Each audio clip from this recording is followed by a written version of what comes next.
जादूगर unlimited profession slots. अध्याय 211 157 गुण उबलता रक्त भाग 2। रॉन ने क्रिस्टल बॉल उठाए, उसके भीतर दर्ज ऊर्जा की तरंगों को थोड़ी देर महसूस किया, फिर संतोष से सिर हिलाया। बहुत अच्छा, निगलने की क्षमता अपेक्षा से भी अधिक है। लगता है बिग ईटर की संभावनाएं हमारी कल्पना से कहीं आगे हैं। उसने क्रिस्टल बॉल को आंखों के पास लाकर उसमें दर्ज ऊर्जा प्रवाह के पैटर्न को ध्यान से देखा। डेल की रक्तरेखा ऊर्जा लगभग गोल्डन रिंग के निर्णायक बिंदु तक पहुंच चुकी थी, जो साधारण समुद्री सायरन के सिल्वर रिंग स्तर से कहीं अधिक थी। यदि उनका प्रशिक्षण इसी गति से चलता रहा और कुछ लक्षित डेवोरिंग निगलने वाले सत्र और हुए, तो शायद ग्लेडिएटर प्रतियोगिता समाप्त होने से पहले ही वह गोल्डन रिंग रक्तरेखा के स्तर तक पहुंच जाए। अगली जानवरों की लड़ाई शायद और भी खतरनाक होगी। रॉन ने डेल की ओर मुड़कर कहा, थोड़ा आराम कर लो, आने वाली मेरी सामूहिक लड़ाई और भी कठिन होगी, लेकिन मुझे विश्वास है कि तुम्हारी वर्तमान क्षमता के साथ तुम आसानी से फाइनल तक पहुंच जाओगी। डेल ने आत्मविश्वास से अपनी पतली थोड़ी ऊपर उठाई। मास्टर निश्चिंत रहें, मैं जरूर चैंपियन बनूंगी। वह कठपुतली हमारी ही होगी, वे बाकी लोग तो मेरे लिए बस स्वादिष्ट स्नैक्स हैं। रॉन मुस्कुराया और सिर हिलाया, लेकिन उसके मन में भविष्य की लंबी योजनाएं घूमने लगीं। प्रयोगशाला में मोमबत्ती की लौ डगमगा रही थी, दीवारों पर छायाएं अनियमित रूप से नाच रही थीं। रॉन कार्य में इसके सामने खड़ा था। उसके सामने एक महीने के प्रयोगात्मक डेटा की दर्जनों रिपोर्टें फैली हुई थीं, जिन्हें वह ध्यान से देख रहा था। वे चार्ट और सूत्र उसके प्रतिदिन के परिश्रम और चिंतन के साक्षी थे, हर असफलता और हर सफलता का लेखा जोखा। अब एक समग्र समीक्षा का समय आ गया है। रॉन ने आंखें धीरे से बंद की और अपने मन में चेतना की लाइब्रेरी का निर्माण किया। वह बहुत पहले ही अपने मानसिक क्षेत्र में इस भव्य ज्ञान प्रासाद की रचना कर चुका था। हर किताब, हर शेल्फ तार्किक क्रम में सजी हुई थी, ताकि वह किसी भी समय जानकारी को पुनः व्यवस्थित या प्राप्त कर सके। उसकी चेतना का अवतार ऊंची ऊंची पुस्तकों की अलमारियों के बीच चलता हुआ व्यक्तिगत विकास सेक्शन तक पहुंचा। इस क्षेत्र में कतारों में रखी किताबें उसकी साधना और प्रगति के विभिन्न पहलुओं को दर्ज कर रही थीं। रॉन ने पहली किताब उठाई, जिसके सुनहरे अक्षरों में शीर्षक लिखा था, स्टार ईटर का पागलपन ध्यान प्रगति। पन्ने खोलते ही उसमें उसकी ध्यान अवस्था, ऊर्जा प्रवाह और कौशल वृद्धि का पूरा विवरण था। ध्यान तकनीक में प्रगति स्थिर है, कोई बड़ा ब्रेक थ्रू नहीं, लेकिन हर दिन ठोस सुधार हो रहा है। रॉन ने किताब में नवीनतम प्रगति दर्ज की। वर्तमान प्रगति, स्टार ईटर का पागलपन निपुण 192/300। लगातार अभ्यास के साथ उसकी मानसिक शक्ति निरंतर बढ़ रही थी। अब वह उन्नत शिष्य की 4.0 मानक सीमा से बस एक कदम दूर था। अगर गति ऐसी ही रही तो अधिकतम रक्तमय ग्लेडिएटर खेलों के अंत तक मैं एडवांस्ड अप्रेंटिस बन जाऊंगा, और उसके बाद अगली अनुक्रमिक सभा भी अधिक दूर नहीं होगी। उसने किताब वापस रख दी और दूसरी किताब उठाई, जिसमें मैजिक कंस्ट्रक्शन और स्पिरिचुअल इंटरफेरेंस की प्रगति दर्ज थी। वर्तमान प्रगति, मैजिक कंस्ट्रक्शन निपुण 65/100। वर्तमान प्रगति, स्पिरिचुअल इंटरफेरेंस निपुण 78/100। रॉन की अतिरिक्त मार्गदर्शन के तहत ये दोनों कौशल तेजी से उन्नत हुए। विशेष रूप से स्पिरिचुअल इंटरफेरेंस ने अब स्पिरिचुअल शॉक का प्रारंभिक रूप दिखाना शुरू कर दिया था।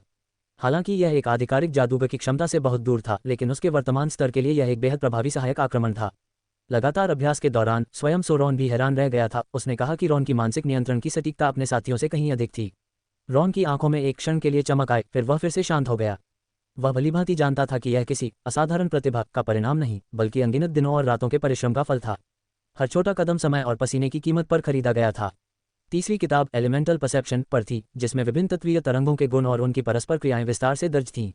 वर्तमान प्रगति, एलिमेंटल परसेप्शन निपुण 67/100। यूनिमास्टर का एनर्जी एंकरिंग क्रिस्टल सच में एक खजाना है, जिसने मेरी तत्वीय समझ को एक नए स्तर तक पहुंचा दिया। इसके अतिरिक्त यूनि सेराफिन के पाठ्यक्रम के बाद मिलने वाले विशेष सत्र भी अत्यंत सहायक रहे।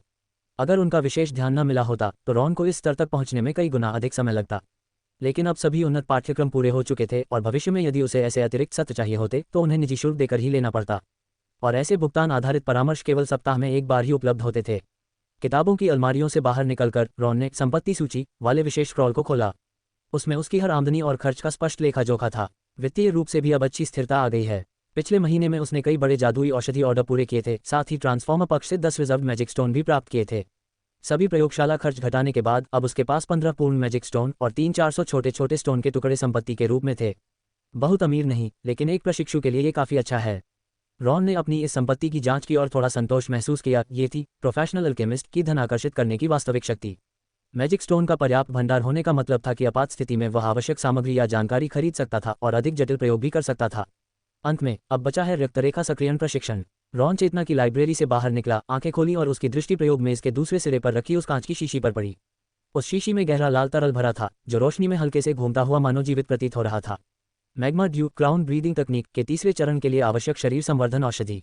रॉन ने धीरे से कहा, चलो आज रात रक्तरेखा सक्रियण को पूरा करके इस बाधा को तोड़ देते हैं। समाप्त। जरूर स्माइल। योजक चिन्ह योजक चिन्ह योजक चिन्ह। Wizard unlimited profession slots. अध्याय 212 अध्याय 157 गुण उबलता रक्त भाग 3। रॉन ने खिड़की से बाहर झांका। चमकीला पूरा चांद आसमान में ऊंचा लटका हुआ था। क्योंकि ये दिन का समय नहीं था, इसलिए यांग विशेषता तत्व यांग एट्रीब्यूट फैक्टर की कमी थी। क्राउन ब्रीदिंग टेक्निक का अभ्यास करने के लिए ये सबसे उपयुक्त समय नहीं था। लेकिन चूंकि उसका ब्रेक थ्रू उन्नति निकट था, वह अब और प्रतीक्षा नहीं कर सकता था और कल उसे अन्य महत्वपूर्ण कार्यों में भी व्यस्त रहना था। ये सोचकर रॉन ने सावधानीपूर्वक कांच की बोतल उठाई और प्रशिक्षण क्षेत्र के केंद्र की ओर चला गया। वहां की जमीन विशेष ऊर्जा अवशोषक पत्थरों से बनी थी जो उच्च तापमान को बिना क्षति सह सकते थे।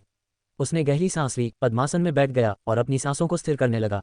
जैसे ही उसने बोतल खोली, एक लपटों सी गर्म लहर बाहर फूटी, मानो किसी फटते ज्वालामुखी के मुंह के सामने खड़ा हो। समय आ गया है। बिना किसी हिचक के रॉन ने मैग्मा ड्यूक को अपने शरीर के कई महत्वपूर्ण रक्त संयोग बिंदुओं पर समान रूप से लगाया।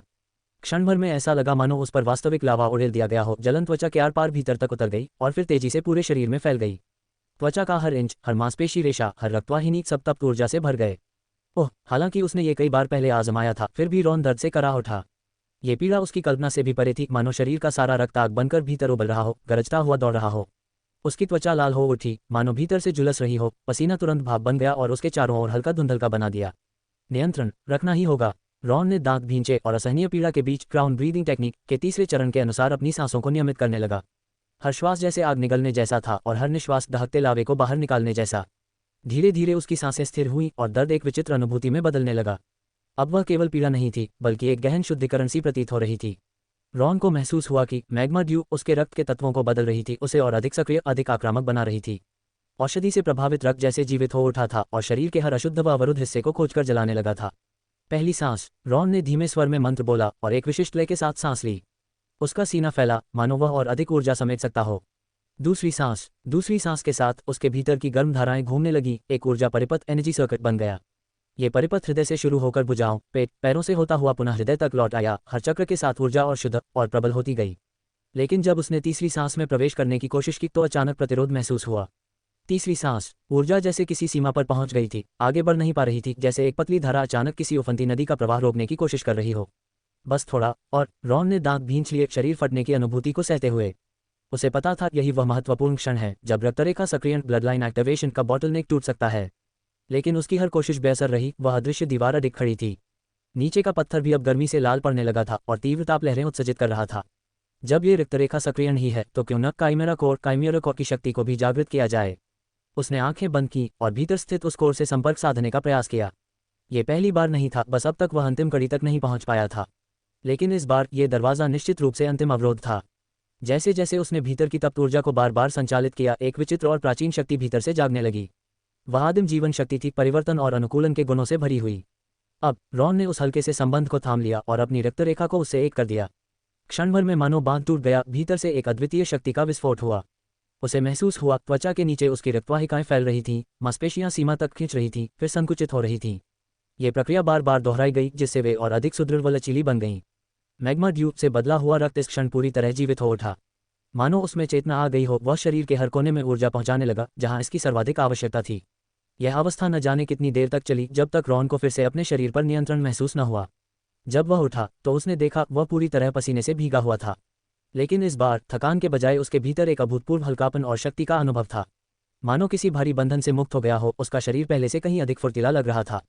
क्या ये सफल हो गया? रॉन धीरे धीरे बैठ गया और भीतर प्रवाहित ऊर्जा को महसूस किया। वह परिचित प्रबल रक्तरेखा शक्ति अब पूरी तरह उसके रक्त और हड्डियों में घुल मिल गई थी। मानो उसके भीतर कोई सदैव जलती भट्टी हो जो कभी भी विस्फोटक ऊष्मा छोड़ने को तैयार हो। योजक चिन्ह योजक चिन्ह योजक चिन्ह। रक्तरेखा सक्रियण अनुभव अंक जोड़ 1। Break through. रक्तरेखा सक्रियण आरंभिक 100/100। रक्तरेखा सक्रियण निपुण 1/300। अतिरिक्त गुण प्राप्त उबलता रक्त। ब्लडलाइन नाइट की लाइफ बर्स्ट प्रभाव को बढ़ाता है और शारीरिक थकान की नकारात्मक स्थिति को कम करता है। योजक चिन्ह योजक चिन्ह योजक चिन्ह। Tears of joy wizard unlimited profession slots. अध्याय 213 अध्याय 158 abyssal creatures atlas abyssal creatures atlas. उबलता रक्त। रॉन ने इस नए प्राप्त गुण का नाम धीरे से दोहराया और उसके शरीर में आ रहे परिवर्तनों को महसूस किया। उसने अपनी आंखें बंद की और एक बार फिर चेतना की पुस्तकालय लाइब्रेरी ऑफ कॉन्शियसनेस में प्रवेश किया और इस महत्वपूर्ण उपलब्धि को ब्लडलाइन नाइट अनुभाग में जोड़ दिया। पिछले अनुभव डेटा से तुलना करने पर रॉन को इस गुण का वास्तविक मूल्य साफ साफ समझ में आ गया। पहले जब भी वह अपनी रक्तरेखा की ऊर्जा को विस्फोटक रूप में प्रयोग करता तो उसे लंबे समय तक कमजोरी और थकान का सामना करना पड़ता, जैसे उस समय जब वह आंद्रे के साथ मिलकर ट्रांसफॉर्मर द्वारा भेजे गए भाड़े के सैनिकों से लड़ा था। ड्रैगन ब्रीथ स्प्रे के बाद वह इतनी कमजोरी में चला गया था कि वे उसे आसानी से सम्मोहित कर पाए। सम्मोहन टूटने के बाद भी वह लंबे समय तक आधी चेतना में ही रहा, फिर जाकर ठीक हो सका। या फिर जब उसने मार्कस का सामना किया था विस्फोट के बाद की कमजोरी के कारण वह समय पर प्रतिक्रिया नहीं कर सका और काटे जाने से नहीं बच पाया। ये दुष्प्रभाव हमेशा से ही ब्लडलाइन नाइट्स की एक घातक कमजोरी रही थी, जो उन्हें निर्णायक क्षणों में बेहद असुरक्षित बना देती थी। लेकिन अब यह नया गुण, उबलता रक्त, बॉइलिंग ब्लड, निस्संदेह इस समस्या को बहुत हद तक सुधारने वाला था। रॉन खड़ा हुआ और थोड़ी सी रक्त रेखा ऊर्जा को सक्रिय करने की कोशिश की। उसकी खुशी का ठिकाना नहीं रहा। ऊर्जा न केवल तेजी से प्रवाहित हुई, बल्कि पहले से अधिक सघन और शक्तिशाली भी थी, जैसे वह किसी दबाव में संकुचित की गई हो। जब उसने ऊर्जा का प्रवाह रोका तो वह बहुत शीघ्रता से शांत हो गई और शरीर में लगभग कोई थकान महसूस नहीं हुई। ये तो लगभग ब्लडलाइन बर्स्ट का उन्नत संस्करण जैसा है। शक्ति ज्यादा है और दुष्प्रभाव लगभग नहीं के बराबर।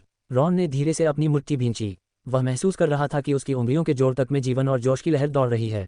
ये शक्ति जीवन और ऊष्मा से भरी थी, मानो एक शांत लेकिन स्थायी अलाव। वह प्रशिक्षण मैदान के किनारे गया और एक परीक्षण पत्थर, टेस्ट स्टोन, उठाया। यह एक काला, कठोर पत्थर था जिसे साधारण लोग पूरी ताकत से भी खरोंच नहीं सकते थे। रॉन ने गहरी सांस ली, रक्तरेखा ऊर्जा को उबाल तक पहुंचाया और फिर पूरी ताकत से मुक्का मारा। धड़ाम! काला पत्थर टकराते ही दरक गया। दरार उसके केंद्र से फैलती हुई पूरी सतह पर दौड़ गई और अंततः पत्थर कई टुकड़ों में बिखर गया। विस्फोटक शक्ति कम से कम 50% अधिक है और इसके साथ आने वाला जलन प्रभाव भी स्पष्ट रूप से बड़ा है। हालांकि पत्थर टूटने से इसका पूरा असर नहीं दिखता। उसने अपना हाथ देखा। उंगलियों पर हल्की लालिमा के अलावा कोई असुविधा नहीं थी। पहले इतनी देर के लिए शक्ति विस्फोट करने के बाद उसे 1-2 घंटे तक मांसपेशियों में दर्द बना रहता था। सबसे बड़ा लाभ यह है कि थकावट की स्थिति बहुत कम हो गई है। रॉन को आंद्रे की पिछली लड़ाइयों की याद आई। हर बार विस्फोट के बाद वह झींगे जैसी कमजोरी में चला जाता था। इसी वजह से रॉन ने कभी भी ब्लडलाइन एक्टिवेशन को किसी वास्तविक युद्ध में इस्तेमाल करने की हिम्मत नहीं की थी, क्योंकि उसके बाद आने वाली कमजोरी बहुत भारी पड़ती थी। पर अब उबलता रक्त के साथ वह न केवल अधिक शक्तिशाली विस्फोट कर सकता था, बल्कि कमजोरी की अवधि को भी बेहद कम कर सकता था और जरूरत पड़ने पर लगातार कई विस्फोट कर पाना भी संभव था। यह निश्चित रूप से उसके हाथ में एक भारी तुरुप का पत्ता था। फिर भी और परीक्षण की जरूरत है, रॉन ने शांत होकर सोचा। हालांकि शुरुआती परिणाम उत्साहजनक थे, वह जल्दबाजी में कोई निष्कर्ष नहीं निकालना चाहता था। केवल सख्त व्यवहारिक परीक्षण ही ये तय कर सकता था कि यह गुण वास्तव में कितना उपयोगी और स्थायी है। कदम दर कदम आगे बढ़ते रहना है। उसने सहजता से मैजिक क्रिस्टल लैंप बुझाया और अपने शयन कक्ष की ओर बढ़ गया। कल एक नया दिन होगा और उसे संभालने के लिए हजारों काम उसका इंतजार कर रहे होंगे। धीरे धीरे रात ब्लैक मिस्ट जंगल से हटने लगी। आसपास के अंधकार जीवों की गतिविधि कम हो गई, परंतु कभी कभी अब भी हल्की गुर्राहटें और अजीब सरसराहटें सुनाई देती थीं। कार्यशाला के अंदर की रोशनी गर्म और उज्ज्वल थी। बस एक परिचित हरी आकृति अब वहां नहीं थी। उसकी जगह आंगन में एक प्राचीन वृक्ष खड़ा था, जो निरंतर जीवन ऊर्जा फैला रहा था। रॉन प्रयोग टेबल के सामने खड़ा था और अपने सामने रखी छोटी सागर जलपरी लिटिल सी साइरन को ध्यान से देख रहा था। पिछले 2 दिनों की बीस्ट फाइटिंग एरिना की लड़ाइयों में डेल का प्रदर्शन उम्मीदों से कहीं बेहतर रहा था। वह लगातार 3 विरोधियों को हरा चुकी थी और उनके सारे सार एसेंस को सफलतापूर्वक अवशोषित भी कर चुकी थी। लेकिन इतनी तेज ऊर्जा अवशोषण ने कुछ छिपे हुए खतरे भी पैदा कर दिए थे। डेल, अपना हाथ आगे बढ़ाओ, मुझे तुम्हारी ऊर्जा प्रवाह की जांच करनी है, रॉन ने सीधे कहा। ठीक है मास्टर। डेल ने उत्साह से अपना नन्हा हाथ बढ़ा दिया। उसकी आंखों में एक विचित्र चमक झिलमिला रही थी। पहले जो नीली पुतलियां शुद्ध थीं, अब उनमें गहरा बैंगनी और हल्का लाल रंग मिलकर एक रहस्यमयी ग्रेडियंट बना रहे थे। रॉन ने उसका कलाई पकड़कर एक्स्ट्राऑर्डिनरी रिग्निशन और ट्रेसिंग क्षमताएं सक्रिय की और भीतर बह रही ऊर्जा को गहराई से महसूस किया। तुरंत ही उसके मन में एक जटिल रक्तरेखा परिदृश्य, ब्लडलाइन लैंडस्केप, उभर आया। मूल रूप से शुद्ध सी सायरन रक्तरेखा अब कई प्रकार की बाहरी ऊर्जाओं से मिश्रित थी। फिशमैन की गहरी समुद्री अनुकूलन क्षमता, जल तत्वों पर सूक्ष्म नियंत्रण और यहाँ तक कि वह red blood flying dragon factor जो रॉन ने खुद उसे प्रदान किया था। इनमें से अधिकांश ऊर्जा उसकी रक्तरेखा में अच्छे से समाहित हो चुकी थी, लेकिन कुछ बिंदुओं पर अस्थिरता के स्पष्ट संकेत थे। जैसा कि सोचा था, रॉन ने खुद से बुदबुदाया, ऊर्जा का सेवन बहुत तेज हुआ है, जिससे रक्तरेखा समाकलन इंटीग्रेशन पर अत्यधिक दबाव पड़ा है। यदि इस स्थिति को तुरंत समायोजित नहीं किया गया तो ये किसी निर्णायक क्षण पर ऊर्जा अव्यवस्था डिसरप्शन उत्पन्न कर सकता था, जो डेल की वृद्धि और युद्ध क्षमता दोनों को नुकसान पहुंचा सकता था। छोटी सी, तुमने बहुत ज्यादा भोजन कर लिया है, अब तुम्हें उसे पचाने में थोड़ी मदद चाहिए। रॉन मुस्कुराया और डेल के चांदी जैसे बालों को हल्के से सहलाया। डेल ने अपनी बड़ी बड़ी आंखें झपकाईं। मास्टर, मेरे अंदर जैसे बहुत सारी शक्तियां आपस में लड़ रही हैं। कभी कभी तो बुदबुदी सी होती है। यही वजह है कि मैं तुम्हारी कुछ समायोजन चिकित्सा करने जा रहा हूँ। रॉन ने मुड़कर दवाइयों की अलमारी खोली और वहां से कई विशेष रूप से तैयार औषधियां और एक बारीक चांदी की सुई फाइन सिल्वर नीडल निकाली। स्माइलिंग फेस, जादूगर, असीमित पेशा स्लॉट्स। अध्याय 214 158 अबिसल प्राणियों का एटलस भाग 2। यह एक रक्तरेखा सामंजस्य प्रक्रिया थी जो विशेष रूप से डेल के लिए बनाई गई थी। विशेष औषधियों का उपयोग करके शरीर के भीतर ऊर्जा प्रवाह को नियंत्रित करना और मानसिक शक्ति स्पिरिचुअल पावर से उसे सटीक रूप से मार्गदर्शित करना, इसका उद्देश्य विभिन्न रक्तरेखा तत्वों को उनके सर्वोत्तम संतुलन बिंदु पर पहुंचाना था। लिलिया उपकरण तैयार करने में मदद कर रही थी, उसके हाथ तेज और शांत थे। गुरुजी, क्या मुझे स्थिरीकरण द्रव स्टेबलाइजिंग लिक्विड तैयार करना चाहिए? उसने धीरे से पूछा। रॉन ने सिर हिलाया। हल्के नीले रंग की बोतल लो और उसे 3 से 7 के अनुपात में मिलाओ। लिलिया ने तुरंत निर्देशों का पालन किया और औषधि को सटीक रूप से तैयार किया। कई महीनों के साथ काम करने के बाद रॉन और लिलिया के बीच एक बेहतरीन तालमेल बन चुका था। हालांकि लिलिया की योग्यता शुरू में औसत थी, उसकी विशेष प्रतिभा परिश्रम से अक्षमता की भरपाई की जा सकती है ने उसे कई क्षेत्रों में उल्लेखनीय रूप से आगे बढ़ाया था। इस कारण वह निस्संदेह सबसे उत्तम सहायक बन गई थी। तैयारियां पूरी होने के बाद रॉन ने इशारा किया कि डेल विशेष रूप से बनी क्रिस्टल बिस्तर पर लेट जाए। ये बिस्तर विशेष क्रिस्टल से बना था जो मानसिक शक्ति के प्रवाह और ऊर्जा स्थिरता में सहायता करता था। क्या इससे बहुत दर्द होगा? डेल ने थोड़े घबराए स्वर में पूछा। नहीं, ज्यादा से ज्यादा हल्की झुंझुनाहट महसूस होगी, रॉन ने आश्वस्त किया। पिछली बार की तरह ही शायद थोड़ा खुजली जैसा लगे। छोटी समुद्री अप्सरा ने अपने शरीर को ढीला किया और भरोसे के साथ आंखें बंद कर लीं। रॉन ने पहले एक रजत सुई को औषधि में डुबोया और धीरे से डेल के शरीर के कुछ प्रमुख बिंदुओं पर स्पर्श किया। औषधि शीघ्र ही त्वचा के भीतर समा गई और ऊर्जा मार्गों मेरिडियंस के साथ बहने लगी। फिर उसने अपनी मानसिक शक्ति केंद्रित की, हाथ डेल के माथे और छाती पर रखे और उसके भीतर की अव्यवस्थित ऊर्जा को पुनः संरेखित करने लगा। यह अत्यंत सूक्ष्म कार्य था जिसमें प्रत्येक प्रकार की ऊर्जा के स्वभाव और प्रवाह पर पूर्ण नियंत्रण आवश्यक था। जरा सी गलती से ऊर्जाओं का टकराव हो सकता था और रक्तरेखा पूरी तरह ढह सकती थी। सौभाग्य से रॉन ने पहले ही स्वभक्षी कीचड़ दानव ऑटोफेजिक स्लाइम मॉन्स्टर पर पर्याप्त प्रयोग किए थे। रक्तरेखा समायोजन निपुण अनुभव बिंदु जोड़े 1। रॉन को स्पष्ट रूप से महसूस हुआ कि डेल के भीतर रक्तरेखा का प्रवाह धीरे धीरे स्थिर हो रहा है। जो ऊर्जाएं पहले एक दूसरे को ठुकरा रही थीं, अब उसके निर्देशन में अपनी अपनी जगह पा रही थीं और एक अद्भुत पूरक संबंध बना रही थीं। समुद्री अप्सरा की रक्तरेखा सामान्यतः जल तत्व के साथ संरेखित होती है, लेकिन डेल में स्वाभाविक रूप से वायु तत्व की भी संगति है। रॉन ने ध्यान से देखा। शायद इन दोनों तत्वों को सहजीवी स्थिति सिम्बियोटिक स्टेट में लाया जा सकता है। उसने अपनी मानसिक शक्ति की दिशा थोड़ी बदली, जल तत्व की कुछ ऊर्जा को वायु तत्व वाले क्षेत्र की ओर मोड़ा और उनके संपर्क क्षेत्र पर एक विशेष बफर क्षेत्र बनाया। ये समायोजन तुरंत प्रभावी हुआ। जो तत्व पहले एक दूसरे को परे धकेल रहे थे वे धीरे धीरे मिलने लगे और एक अनोखी वायु और जल की सजीवता बन गई। रक्तरेखा समायोजन निपुण अनुभव बिंदु जोड़े 1। डेल का चेहरा शांत हो गया और उसकी त्वचा से हल्की नीली रोशनी झिलमिलाने लगी। रॉन ने नई अवशोषित ऊर्जाओं को भी एक एक कर समायोजित किया, उन्हें डेल की रक्तरेखा के मूल में सम्मिलित किया। अब ये ऊर्जाएं बाहरी नहीं रहीं, बल्कि उसकी रक्तरेखा का जीवित हिस्सा बन गईं, पूरी तरह नियंत्रित और उपयोगी। जब रॉन ड्रैगन रक्त तत्व से निपटने लगा तो वह विशेष रूप से सतर्क था। ड्रैगन रक्त की आक्रामकता बहुत प्रबल होती है, जरा सी मात्रा भी अन्य रक्तरेखाओं को दबाया निगल सकती है। वह सोच ही रहा था कि क्या इस ऊर्जा को पूरी तरह हटा देना चाहिए, तभी उसे एक दिलचस्प घटना दिखाई दी। ड्रैगन रक्त तत्व अपेक्षित रूप से फैलने के बजाय एक स्थिर छोटा ऊर्जा कोर बना रहा था, जो समुद्री अप्सरा रक्तरेखा के साथ सौहार्दपूर्वक से अस्तित्व में था।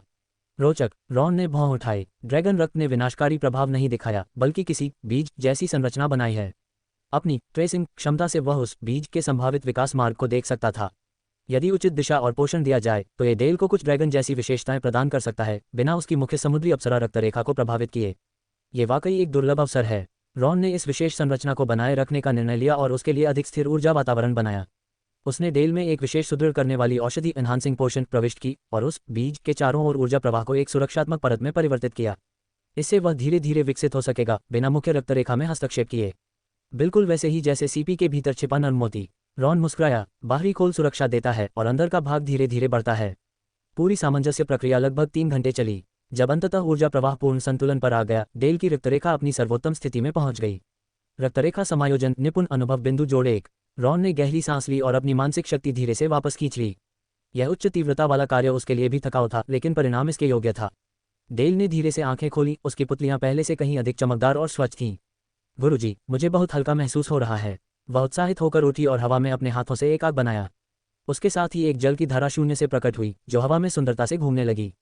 उस जल प्रवाह के किनारों पर हल्की वायु की लहरें घुली हुई थीं, जिससे वह और अधिक स्थिर और लचीला बन गया था।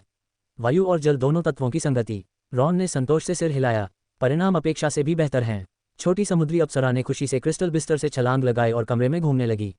उसकी हरकतें पहले से अधिक चुस्त थीं, त्वचा हल्के मोती जैसी चमक से दमक रही थी, एक जीवन शक्ति के साथ। इस रक्तरेखा सामंजस्य के बाद डेल की अवस्था ने एक नए संतुलन स्तर को प्राप्त कर लिया था। योजक चिन्ह योजक चिन्ह योजक चिन्ह। अध्याय 215 अध्याय 158 एबिसल क्रिएचर्स एटलस भाग 3। अखाड़े के प्रतिद्वंद्वियों से अवशोषित की गई ऊर्जा पूरी तरह से एकीकृत हो गई थी और अब वह उसकी अपनी शक्ति का हिस्सा बन चुकी थी। गुरुजी, ये सचमुच अद्भुत है, लिली ने विस्मय से कहा। उसकी आंखों में प्रशंसा झलक रही थी। आपने लगभग कोई बाहरी ऊर्जा उपयोग नहीं की, केवल आध्यात्मिक शक्ति के मार्गदर्शन और हल्के औषधीय सहयोग से इतनी जटिल रक्तरेखा संतुलन प्रक्रिया पूरी कर ली। रॉन ने विनम्रता से सिर हिलाया। यह मुख्यतः डेल की श्रेष्ठ रक्तरेखा और बिग ईटर प्रतिभा की विशेष भूमिका के कारण संभव हुआ। मैंने तो बस सहायक भूमिका निभाई। परंतु उसके मन में वह जानता था कि इस प्रयोग की सफलता ने सिद्ध कर दिया था उसकी ब्लडलाइन मॉड्यूलेशन तकनीकें अब एक नए स्तर पर पहुंच चुकी हैं।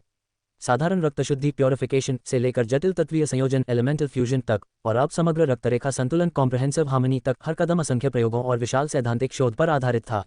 भिन्न भिन्न रक्तरेखाओं को एक ही शरीर में सामंजस्यपूर्ण रूप से सह अस्तित्व में लाना पारंपरिक ब्लडलाइन थ्योरी में हमेशा लगभग असंभव माना गया है। कुछ रूढ़िवादी संशोधक तो इसे असंभव ही कहते थे।